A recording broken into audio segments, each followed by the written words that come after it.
Turning Red, the Brusilov Offensive Leads to the Bolshevik Revolution and the Rise of Communism by Henry Chen. During World War I, the Russian army faced many hardships, from unprepared forces to severe technological disadvantages. Although struggling, Russia was able to bring her forces up to speed. In 1916, the Brusilov Offensive, led by General Aleksei Brusilov, was a widely successful Russian breakthrough on the Eastern Front that eventually led the nation to revolution.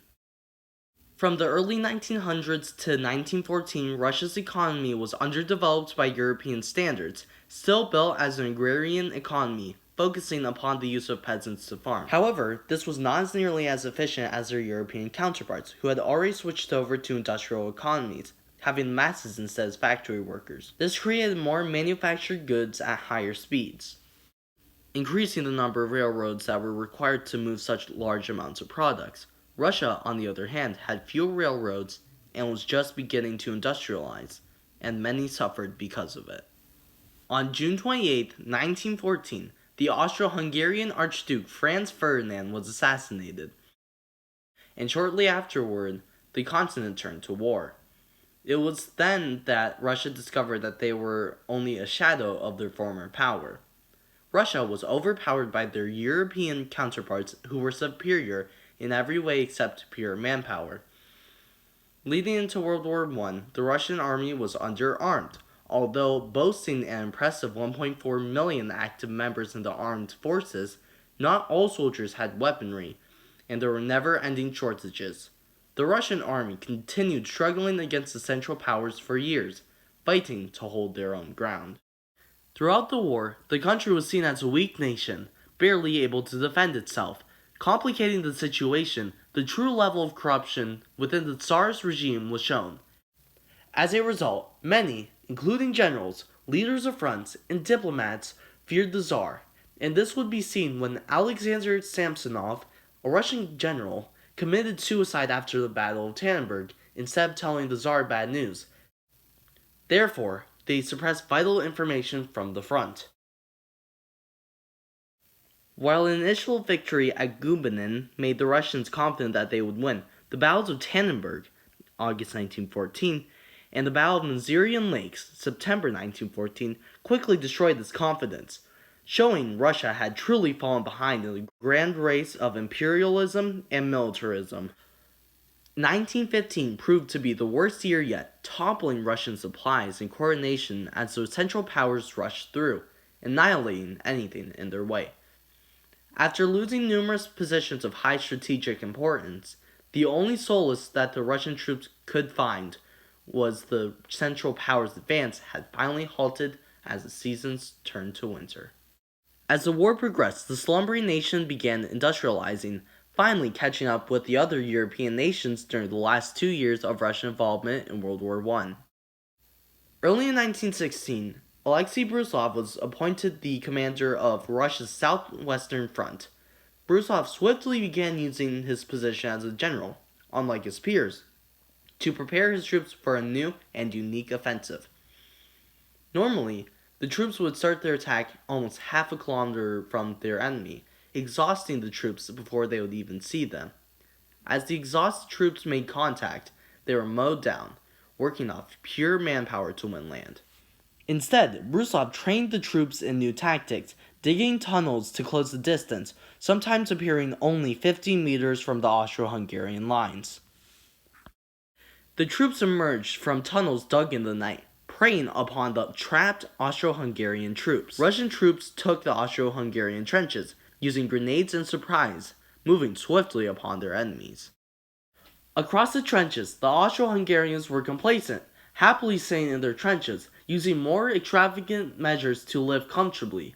Seeing the Russians as more of a nuisance than an enemy, the Austro-Hungarians relaxed, and withdrew some troops to prepare for a later offensive on the Italians.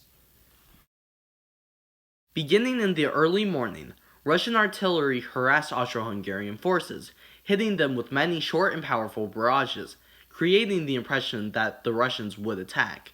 These barrages used precise targets and quick target acquisition to destroy barbed wire, support trenches, and machine gun nests. Brusilov also allowed his commanders to choose a certain area in a sector to attack, creating unit cohesion and independence. These commanders brought their troops into localized breaches, taking independent action at the moment, preventing reinforcements from being moved as several areas were under attack at once. Although the offensive was originally planned as a diversion, several locations of high value eventually appeared. The beginning of the Brusilov offensive was marked by the beginning of the June 1916 Battle of Lutsk, a city on the front lines.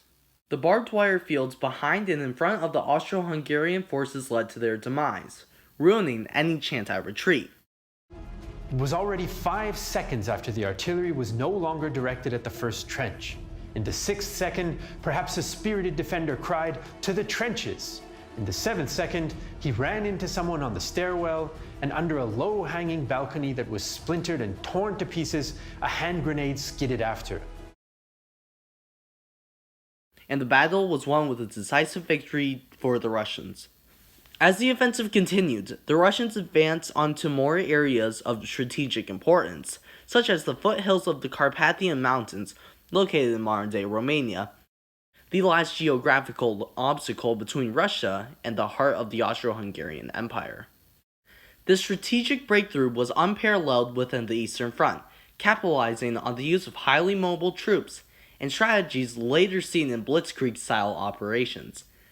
As the success of the Brusilov offensive spread, more soldiers were transferred under Brusilov's control. While this could be seen as Russia capitalizing on its success, these untrained troops slowed down the offensive, limiting the army's effectiveness due to the increased requirements and the untrained troops, killing more troops with every battle. As the offensive began to falter, raiding parties were employed, numbering anywhere from 10 to 100. These raiding parties fought in rocky conditions, appearing randomly across the line, and sometimes behind enemy lines. With this harassment, the Austro-Hungarian troops were spread out, creating more strain throughout because of the lesser number of troops in one location. After Brusilov's advance was finally stopped at the Battle of Kovel, August 1916, the land was quickly lost due to weak supply chains and more German troops being brought to the Eastern Front. The final Russian casualty count was just under 2 million. The Brusilov offensive, while the most effective offensive by the Russians in World War I, was also the most costly. Enraged by the lack of progress in the numbers of friends, brothers, husbands, and sons that were lost, the Russian peasants began looking to the Tsar for answers, who was unable to tell the people why, and then was forced to abdicate his throne on March 15, 1917. A new provisional government was established, led by Alexander Kerensky. However, the war effort went on. Exhausted by the war and several unsuccessful offensives, the peasants also believed that the provisional government was not effective, and the rise of Vladimir Lenin and the Bolshevik Party began. Returning from Germany, Lenin, the socialist revolutionary, began campaigning for the hungry, tired, and mourning people of Russia, leading into the October 1917 election. As his campaign progressed, Lenin increased his promises, proclaiming land, bread, and freedom to all. As the election passed by, Lenin lost to Kerensky. He then proceeded to take the government by force, and the Soviet Union began to rise. Upon establishing the government, Lenin began colluding with Joseph Stalin, the secretary of the Bolshevik Party. He then convinced Lenin to begin a purge, removing and executing political rivals and enemies, and ultimately executing the former Tsar Nicholas II and the rest of the Romanov family. The aftermath of this turning point has consequences even now. Because of the Brusilov offensive, Tsarist Russia was toppled by the Bolsheviks, giving rise to the Russian Revolution and communism. Although there are only a few communist states left, the legacy of these states remains apparent mostly in Eastern Europe and Asia, where the majority of the battles in the Cold War were fought.